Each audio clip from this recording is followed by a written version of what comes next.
Welcome back, ladies and gentlemen, and we're now delighted to be joined over the telephone by our guest, Dr. Hany Fotouh, the economic expert. It's a very good afternoon to you, Dr. Hany. Good afternoon. Thank you, sir, for joining us. Now, Dr. Egypt's poverty rate has declined to 29.7% this year, the first time since 1999. We're talking about 21 years. Tell us a bit about the reasons behind the decline or the decrease in the poverty rate.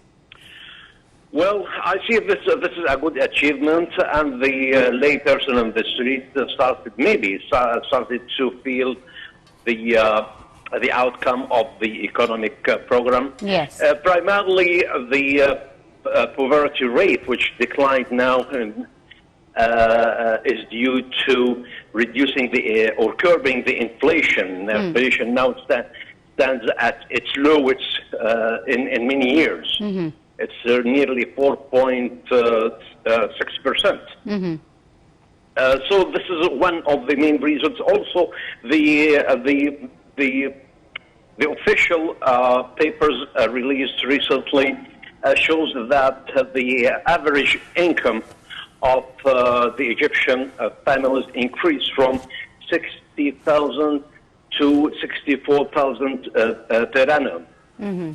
Which also an indication that the prices or the decrease in inflation has impacted the annual income of the Egyptian citizens. Yes, indeed. Doctor, also the Minister of Planning and Economic Development, Hala Said, said that she emphasized that the decrease in the poverty rate was in all regions, but the largest was in the rural Lower Egypt by 4.73%, followed by rural Upper Egypt at 3.79%. Let's talk a bit about some of the development projects, job creation opportunities, employment opportunities that occurred specifically in the Upper Egyptian areas. Well, I see that some of the projects which were launched by the government, particularly the mega projects, have helped in lowering the unemployment rate, and subsequently this also is reflected in the increase in the income of the average citizen. Mm-hmm. So there is a relation between the two issues together, and I see that the mega projects create jobs, and we also expect that by encouraging the private sector in a more enabling investment environment, this would also help in creating more jobs in the private sector, and eventually this will be reflected in the figures of the expenditures and income of which is released regularly by campus. Absolutely. One final question, if I may, Doctor. Now, Egypt has, in light of the COVID-19 pandemic, has still managed to achieve economic growth, regardless of course, the lockdowns and the slowdowns and the diminish in economic activity over the last period of the COVID-19 pandemic. Tell us a bit about how Egypt has managed to handle this crisis and still somehow come on top economically.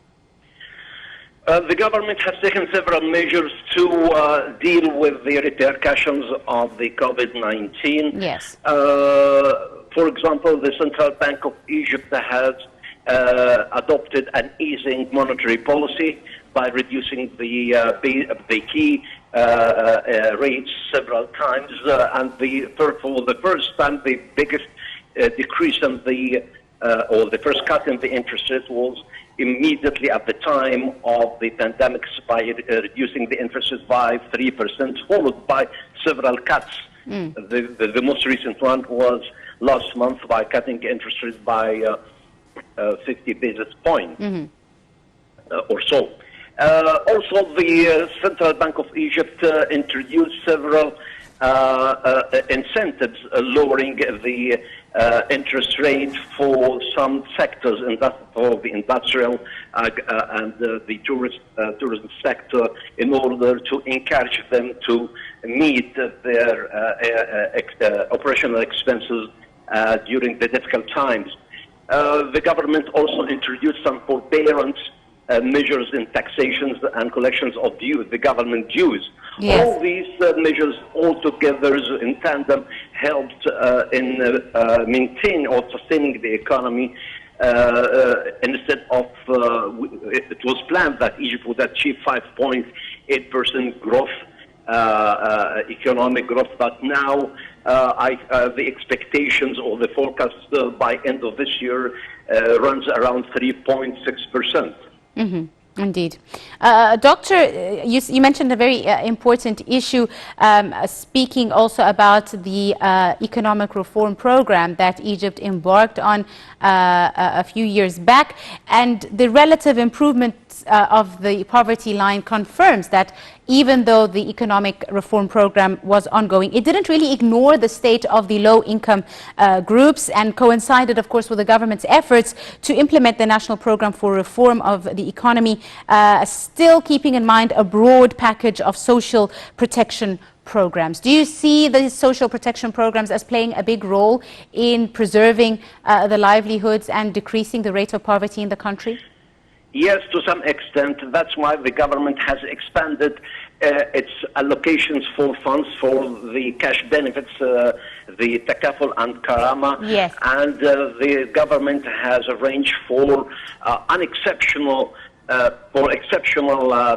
cash payments for the irregular workers at the beginning of the COVID-19 pandemic in March and onwards. Yes. Yes, indeed, and that was needed, and that's why the government has, at the beginning of the crisis, allocated 100 billion Egyptian pounds to meet the unexpected repercussions of the COVID-19 pandemic. Yes, absolutely. Dr. Hany Aboul Fotouh, the economic expert, I'd like to thank you very, very much, sir, for joining us and for your input on today's edition of Cairo Local Time.